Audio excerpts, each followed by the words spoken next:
Oke, selamat pagi.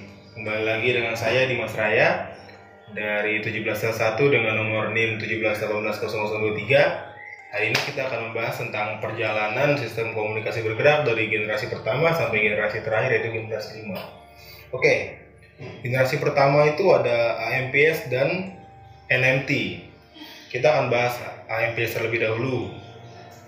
AMPS atau Advanced Mobile Phone Service pertama kali diperkembangkan tahun 1970 di New Jersey dan Chicago, Amerika Serikat, dan dikomersialkan di Amerika Serikat pada tahun 1983 dan menggunakan frekuensi 800 MHz yang merupakan frekuensi rendah pada zamannya. Cara kerjanya hampir sama dengan IMTS atau Improved Mobile Telephone System. Yang kedua ada NMT atau Nordic Mobile Telephony. Teknologi ini berkembang sekitar tahun 1980-an, kemudian dikembangkan lagi generasi terbarunya yaitu NMT 450 yang dikembangkan oleh Ericsson sebelum bergabung dengan Sony, dan juga dikembangkan oleh Nokia pada tahun 1981 dan berfrekuensi 450 MHz dengan menggunakan FDD atau frekuensi divisional duplex. Ada juga NMT versi F yang generasi ketiganya, versi Prancis yang diperkenalkan pada tahun 1986 dan beroperasi pada tegangan 800 MHz. Kita masuk ke generasi kedua, yaitu ada GSM dan juga CDMA.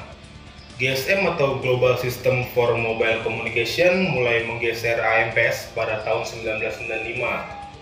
PT Telkomsel dan PT Satelindo atau yang sekarang kita sebut Indosat merupakan pengembang pertama kali CDMA di Indonesia.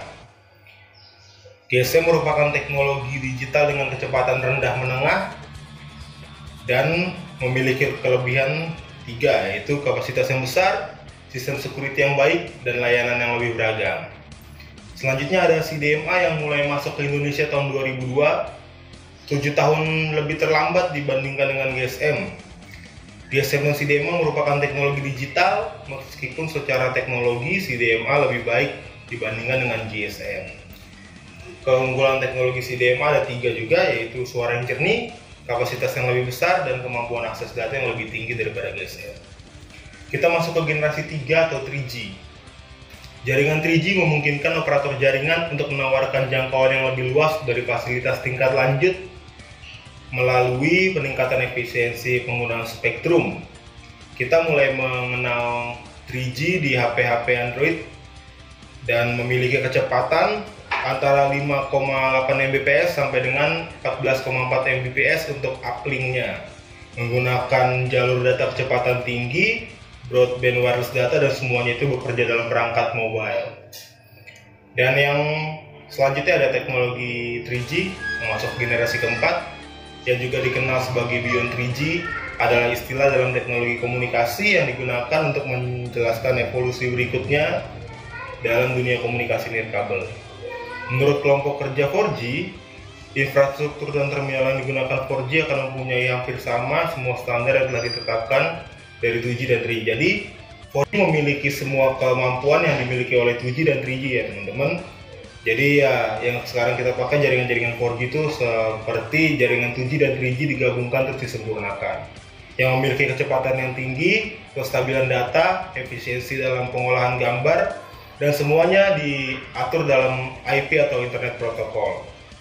Dan yang terakhir adalah generasi kelima, yaitu 5G, yang masih kita tahu ya 5G masih rumor-rumor ya, belum dirilis secara resmi, dan menurut kabar-kabar yang beredar, kalaupun 5G sudah resmi dirilis, penggunaannya akan hanya untuk militer, terus untuk kesehatan, dan juga untuk pengamanan data pemerintahan.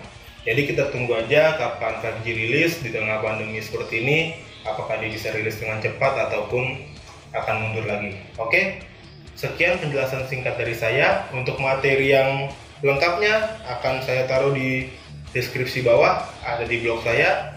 Terima kasih sudah menonton, semoga kalian terbantu dengan ilmu yang saya sampaikan. Terima kasih, assalamualaikum.